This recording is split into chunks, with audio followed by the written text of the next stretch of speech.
Alô, meus amigos, mais um bate-papo com o Geraldo Câmara, um daqueles que me dão assim um enorme prazer de fazer.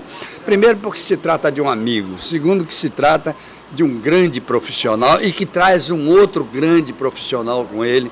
Então isso é muito bom, a gente se sente satisfeito, a gente se sente feliz e até envaidecido em dizer assim, que bom Marcelo Brabo, mais uma vez conosco. Como vai você? Geraldo, é um prazer imenso estar aqui novamente no bate-papo, poder conversar com um amigo, botar os assuntos em dia e tratar de uma coisa que é tão cara para todos nós, que é a profissão cidadã, que é a nossa advocacia.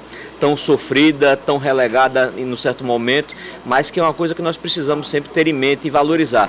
Até porque quando nós temos um advogado forte, nós temos também uma sociedade forte, um cidadão forte. Mas eu estou preocupado. Eu acho que nós vamos entrar num litígio aí. Profissão cidadã, TV cidadã. Não tenha dúvida, não tenha dúvida. Ninguém entra em litígio. Muito pelo contrário. Muito pelo contrário, né? Eu já convidei até você para fazer um programa sobre direito, sobre advocacia, dentro da TV Cidadã. Já está convidado. Obrigado, amigo. Estaremos juntos. Muito bem. O que é esse movimento que eu já comecei a ouvir por aí? Hashtag eu sou advogado, como é a história? A finalidade, Geraldo, eu sou advogado. Na verdade, sou advogado, sou advogada. Sou advogado. Sou advogado e sou advogado. Ok. A finalidade do movimento é poder resgatar não apenas a OAB, que a gente acha que a OAB, tanto nacional como local, ela saiu dos trilhos, ela terminou sendo diminuída, apequinada. A OAB hoje não tem a dimensão que tinha outrora e nós precisamos dar à OAB a sua verdadeira dimensão, não apenas de defesa do advogado, das suas prerrogativas, dos seus direitos, como também de grande representante e porta-voz da sociedade. Você acha que ela perdeu no fator institucional? Perdeu, sem dúvida. Perdeu até porque, infelizmente, começou a haver um contexto de interesses pessoais terminarem prevalecendo sobre os interesses coletivos.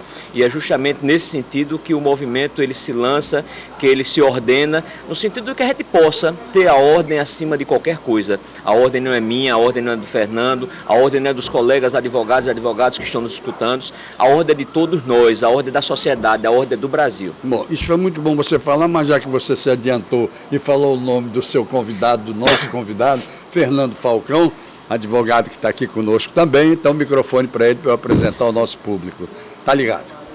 Tudo bom, Fernando? Tudo bem, Geraldo. Prazer grande recebê-lo. É uma honra muito grande. Sou telespectador do seu programa que bom. E não imaginava que estaria aqui um dia batendo um papo mas com você. O que é isso? Eu é que devia adivinhar quando as pessoas têm vontade de ver esse programa. Eu não posso adivinhar, eu já digo a todo mundo assim, ó, pelo amor de Deus, não esperem que eu ache que você tem um assunto para falar, não espere não, ligue para mim e diga eu quero ir, e agora já estão fazendo, que coisa, então você já está convidado a fazer o mesmo. Muito obrigado. Tá bom, Fernando? Fernando, qual é a sua posição em relação a esta posição do Marcelo Brabo?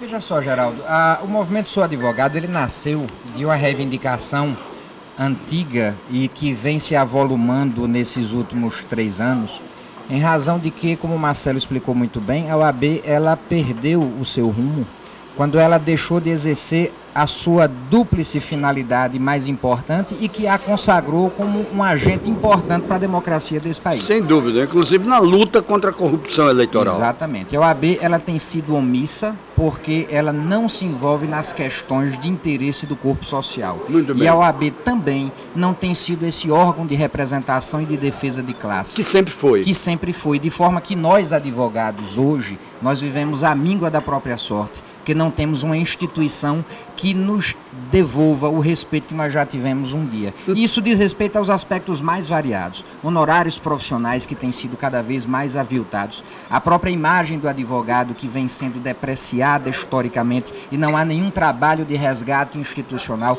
De nada adianta a Constituição Federal dizer que nós somos essenciais à administração da justiça quando nós não conseguimos sequer ter credibilidade junto à sociedade. Então é preciso que a OAB ela volte a ter pulso firme, ela tenha força e com isso ela nos resgate. Agora veja bem, Fernando, eu gostaria até de discutir um pouquinho mais isso aí. Quando, e não faz muito tempo, a OAB era uma instituição bastante privilegiada, bastante aceita pelo povo, principalmente com esse movimento da corrupção eleitoral e por aí vai, que você participou, não é, Marcelo? Perfeito. a credibilidade do advogado cresceu muito. Então eu pergunto a você, o que é mais difícil? É você fazer essa credibilidade que foi feita naquele tempo ou você resgatar uma credibilidade que caiu um pouco? Olha, grande parte da responsabilidade pela perda da credibilidade a gente pode imputar a essa omissão da OAB. Nós estamos vivendo uma quadra social de mudanças importantíssimas na sociedade brasileira e na sociedade alagoana, e a gente vê uma OAB apática, uma OAB que não se filia aos movimentos sociais, que não se envolve, uma OAB que demonstra nitidamente interesses político-partidários e com isso ela se desvirtua, ela se desencaminha desse seu propósito. A OAB de Sobral Pinto, a OAB que marchou contra a ditadura militar, hoje é apenas a sombra do que já foi um dia. E isso daí faz com que exatamente essa credibilidade que outrora nós já gozamos, né, fique, de certa forma, esquecida no tempo. E o grande desejo, tenha certeza disso, dessa massa de advogados que é composta majoritariamente por pessoas de bem, decentes, trabalhadoras, que labutam no dia a dia da advocacia, que sofrem as agruras de um poder judiciário que nem sempre nos respeita, nem sempre nos assegura os direitos que são previstos em lei. É essa instituição de classe que precisa ser resgatada. O advogado forte é, na verdade, o advogado respeitado, que exige e faz valer os direitos que o cidadão tem. Você diria que o advogado hoje está órfão? Sim, completamente órfão, completamente órfão. Nós temos hoje uma instituição muito mais voltada à preocupação de atender os interesses do grupo dominante da instituição de classe, da OAB, do que voltada à proteção do advogado como um todo, do que voltada ao resgate desse papel, dessa importância do advogado. Marcelo Brabo, eu vi um hashtag, né? Dizendo eu sou advogado, ou sou advogado, ou sou advogada. Não é isso? Isso mesmo. Como é que nasceu isso, que pode ter uma força incrível do porquê meu fano descê-lo? Porque, na verdade, Geraldo, ser advogado é gênero, não é espécie. Perfeito. Ser advogado contempla a mulher advogada, Exato. o jovem advogado, Exato. o professor, o advogado militante, aquele que é concurseiro. E todos esses segmentos, todas essas matizes estão órfãos, como o Fernando disse. E órfãos de quê? É órfão de não ter seus direitos prestigiados, de não ter benefícios sociais.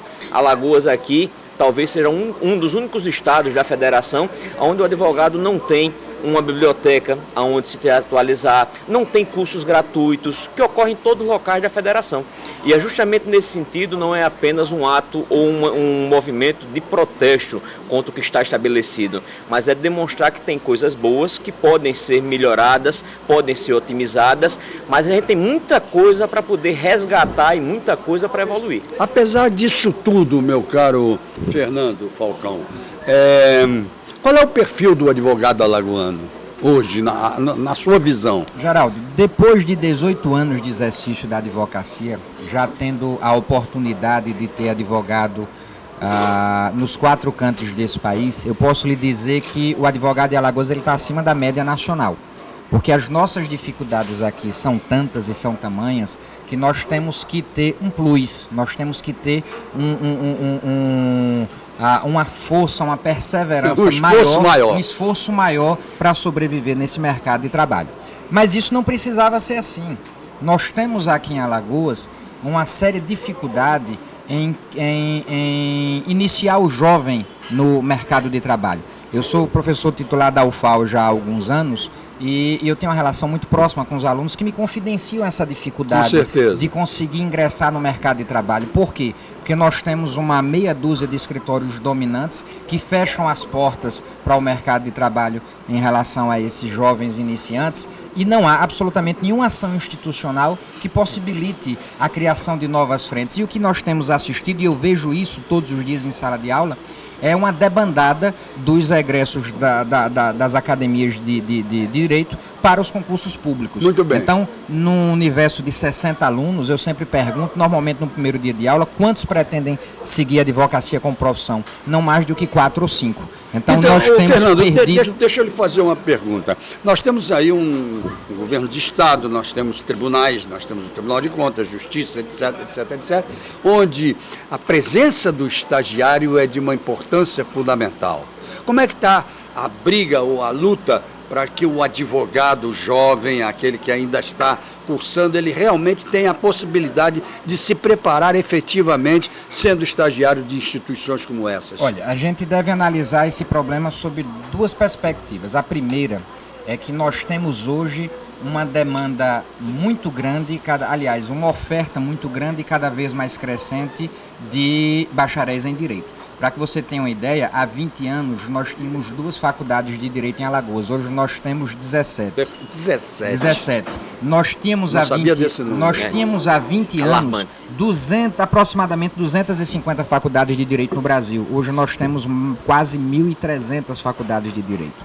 Então isso é um crescimento bastante significativo e, claro, o mercado ele deve absorver essa mão de obra. E é interessante mencionar esse assunto, que todo mundo sabe, isso é público e notório. O presidente da Câmara, Eduardo Cunha, trava uma briga pessoal e ferrenha contra o exame de ordem, pretendendo que se acabe com o exame de ordem. Hoje, o Brasil já é o 2º país com maior número de advogados do mundo. Se o exame de ordem acabar e todos os egressos dos bancos das faculdades de Direito puderem advogar, nós seremos o primeiro país com maior número de advogados, numa proporção 4 vezes maior do que o 2º lugar, que são os Estados Unidos. Então, imagine que hoje nós temos uma situação que o mercado já tem dificuldade de absorver essa mão de obra e a tendência seria isso piorar exponencialmente. Então, deixa eu fazer uma pergunta a você e ao Marcelo, em relação a um assunto chamado especialização. Será que não está faltando isso? Não está faltando uma descentralização da profissão advogado, olhada sob o aspecto advogado, para especializações as mais diversas que possam realmente contribuir para a evolução do mercado? Olha, aqui em Alagoas, que é um mercado relativamente pequeno comparado com os grandes centros econômicos, a especialização hoje é uma exigência do mercado, tanto a especialização lato sensu quanto o mestrado e o doutorado. Mas em Alagoas eu digo sempre aos alunos que você precisa ser um especialista generalista. Você tem que ser muito bom em alguma coisa, mas você tem que fazer um pouco de tudo. Perfeito. Porque nós não temos um mercado que comporte o especialista tão especializado que somente faz uma única coisa. É como o médico. É como o médico. Que tem que ser generalista. Exatamente. Também. E é isso que eu digo, Geraldo, que o advogado alagoano está acima da média nacional. Muito porque bem. São essas dificuldades que os colegas dos grandes centros não enfrentam. Mas o que falta, e é esse um ressentimento grande da classe dos advogados, é que não há nenhum apoio institucional de sua entidade para poder proporcionar um ambiente mais favorável. Muito bem. Por exemplo, por que não a OAB criar escritórios de cidadania, permitindo que esses egressos recém-formados, que ainda não tiveram oportunidade de constituir uma clientela, compartilhar escritórios e fazer atendimento gratuito à população carente. E isso não é usurpação de função da Defensoria Pública. A Defensoria Pública, inclusive, poderia orientar e supervisionar mas eu ia entrar trabalho. no assunto Defensoria Pública, porque eu acho que seria uma belíssima obrigação do Poder Judiciário em fazer com que a Defensoria Pública fosse uma entrada profissional. Perfeito. E olha, e que justiça seja feita, a Defensoria Pública de Alagoas é heróica. Profissionais do mais alto gabarito, extremamente qualificados, competentes, né? E é interessante que ainda existe um resquício de uma lembrança de que quando alguém não podia constituir advogado, dizia, mas vai ser defendido por um defensor público, como se fosse um profissional de segunda grandeza, quando na verdade hoje em Alagoas são profissionais da maior competência. Gostei muito do que você disse, é preciso valorizar não só o profissional, mas o ser humano que está trabalhando ali, com garra, com vontade de trabalhar, e é olhado, por que é olhado de uma maneira diferenciada? E quando eu falo da qualidade, Geraldo, da qualidade técnica também. Técnica. Os nossos defensores de Alagoas são muito bem qualificados, a ponto de que suas defesas não deixam absolutamente nada a desejar. Ou seja, em relação aos advogados eles privados. Podem colocar no peito o símbolo Eu sou advogado. Esses são Sou com advogado. certeza advogados, Com porque certeza. eles, mais do que o advogado privado, pelo volume de trabalho que tem, sofrem a Muito falta bom. ou abandono da sua instituição de Eu vou classe. pedir licença para ir até os nossos comerciais e volto já. Lembrando a vocês da Teto Incorporações e Empreendimentos, que está lançando, fantástico aquele lançamento imobiliário, que é o Riacho Doce Beach Residence, em Riacho Doce, claro. Vale a pena você visitar o stand decorado, o apartamento decorado. Vale a pena você conversar com eles, porque inclusive a forma de venda é a forma condominial. Eu acho que vale a pena. Nós estamos vivendo um momento muito interessante ou desinteressante da economia, onde determinados tipos de produto e de venda devem ser olhados, mas devem ser olhados mesmo, com uma possibilidade de investimento muito boa. E o imóvel, o cal e pedra não acaba. Esse aí é um investimento que nunca aconteceu de haver desvalorizações nesse setor. Muito pelo contrário. Então eu acho que vocês devem examinar isso com muito cuidado. Eu quero lembrar da Algás Conforto, que é aquela loja ali no Passeio Estela Maris, que pertence ao Algás, e que dá uma demonstração em tudo que tem lá dentro. Vale a pena você conhecer, fazer uma visita mesmo, quase que como um turista daqui da cidade, você fazer uma visita e saber como é que funciona o gás encanado. Não é mais chamado de gás natural, é o gás encanado. Para diversas atividades. Lá dentro tem um ofurô, lá dentro tem, obviamente, a gastronomia, fogão, forno, micro-ondas, tem máquina de secar louça, tem uma série de coisas que vão mostrar a você a eficiência do gás encanado, ok? 20 anos do buffet da Isabel Pinheiro, 20 anos, hein, gente? Olha, não é brincadeira não. E que agora tem delivery na parte de tortaria. Não tem mais aquela loja da tortaria, porque resolveu transformar em delivery e foi muito bom, mas muito bom mesmo. Uma vez por semana, uma semana nós gravamos o bate-papo aqui no Filé do Zezé, na Rua do Maicai, que é fantástico. Inclusive aqui tem o famoso filé com queijo em cima, que tem 32 anos, um produto comestível que tem 32 anos, só pode ser bom, não é? Só pode ser bom. E na outra semana, Bodega do Sertão, que você lá dentro se sente dentro do sertão. Voltamos já.